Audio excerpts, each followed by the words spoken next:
All right, these are the Amazon Basics AC powered speakers. That's what they look like. And I'll make sure they plug and play in my own computer.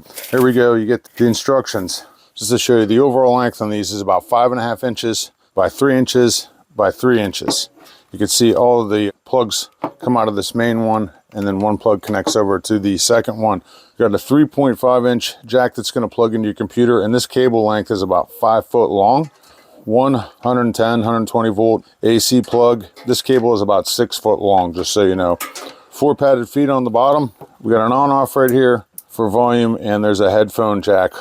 Plug the 3.5 inch jack right here into my audio source on my computer. I know I use a tripod, so I've plugged them in here. I'm gonna turn them on and see if they just connect. To get these speakers. There we go. Onto this non-copyrighted music track.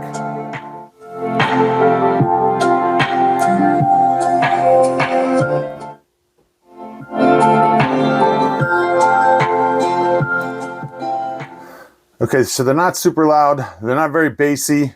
It's just going to be generic speakers that you're going to use for everyday use, computer use, and nothing really to be jamming music to. There's no pounding bass on here. It's just, for me, it's going to be perfect because I just have my office computer set up here. Normal everyday stuff. I think that's what these are going to be good for. Definitely not for blasting music. Hope this helps somebody at least.